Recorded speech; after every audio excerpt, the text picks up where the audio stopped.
సాహితీ yoga 30 days weight loss online class లో join అవ్వండి. మీ అధిక బరువు తగ్గించుకోండి.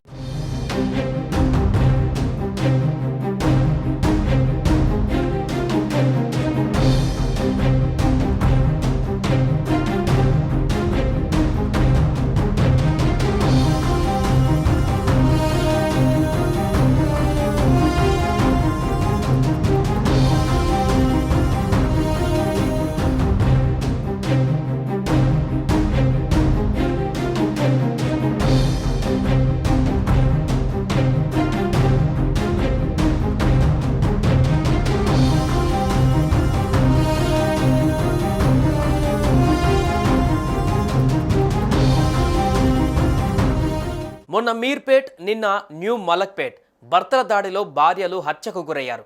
అక్కడ గురుమూర్తి, ఇక్కడ వినయ్. క్షణికావేశంలో భార్యని చంపడం, ఆ తర్వాత కేసు నుండి ఎలా తప్పించుకోవాలో ప్లాన్లు గీయడం, చివరికి అడ్డంగా దొరికిపోవడం. హైదరాబాద్ న్యూ మలక్పేట్లోని జమునా టవర్స్లో 32 ఏళ్ల శిరీష అనుమానాస్పద మృతి ఇప్పుడు సంచలనంగా మారింది. తల్లిదండ్రుల ప్రేమ ఎలా ఉంటుందో తెలియని శిరీష ఏరి కోరి ప్రేమించి పెళ్లి చేసుకుంది. కానీ భర్త అనుమానంతో ఆమె జీవితం విషాదంగా ముగిసింది. న్యూ మలక్పేటకు చెందిన సింగం వినయ్ కుమార్, శిరీష దంపతులు జమునా టవర్లోని ఫ్లాట్ నెంబర్ 106లో ఉంటున్నారు. 2017లో ప్రేమించి పెళ్లి చేసుకున్నారు. వీరికి 5 ఏళ్ల కూతురు కూడా ఉంది. శిరీష ఓ ప్రైవేట్ హాస్పిటల్లో నర్సుగా పనిచేస్తుంది. వినయ్ కుమార్ మెడికల్ కంపెనీలో ప్రైవేట్ ఉద్యోగి. అయితే శిరీషకు గుండెపోటు వచ్చిందని ఆమె మేనమామ మధుకర్కు వేరే ఫ్రెండ్ ద్వారా ఆదివారం వినయ్ సమాచారం అందించాడు. మధుకర్ ఇంటికి చేరుకునే లోపే శిరీషను వినయ్ కుమార్ హాస్పిటల్కు తీసుకువెళ్లాడు.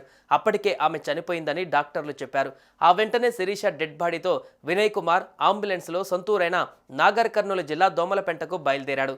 మధుకర్ జమునా టవర్స్లోని ఫ్లాట్కు వెళ్లేలోగా శిరీష చనిపోయిందని తెలిసింది. శిరీష డెడ్ బాడీ చూపించకపోవడంతో మధుకర్కు ఎక్కడో అనుమానం మొదలైంది. వెంటనే చాదర్ఘట్ పోలీసులకు సమాచారం ఇచ్చాడు. వెంటనే స్పందించిన పోలీసులు సీసీ కెమెరాల ద్వారా అంబులెన్స్ డ్రైవర్ నెంబర్ సేకరించి ఫోన్ చేసి డెడ్ బాడీని వెనక్కి తీసుకురావాలని చెప్పారు. డ్రైవర్ వెనక్కి వచ్చాడు. శిరీష డెడ్ బాడీని పరిశీలించిన మేనమామ మధుకర్ ఆమె ముఖం, మెడపై గాయాలు చూశాడు. వెంటనే మధుకర్ పోలీసులకి చెప్పాడు. మేనమామ ఫిర్యాదు మేరకు శిరీష మృతిని పోలీసులు అనుమానాస్పద కేసుగా నమోదు చేశారు.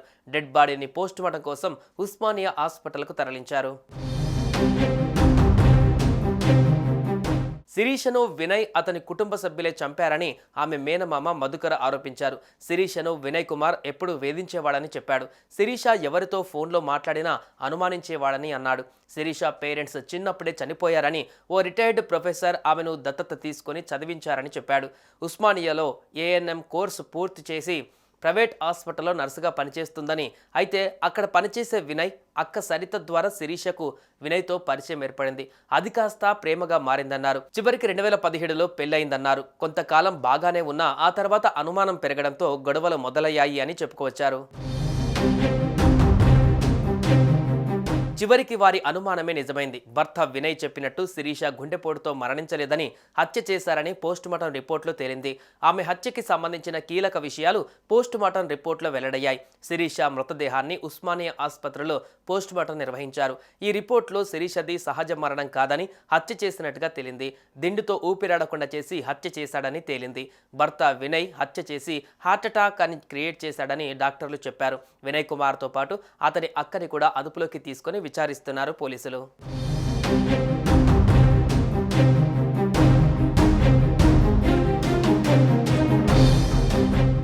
సుమన్ టీవీలో మీ పర్సనల్ అండ్ బిజినెస్ ప్రమోషన్స్ కోసం కింది నెంబర్కి కాంటాక్ట్ చేయండి.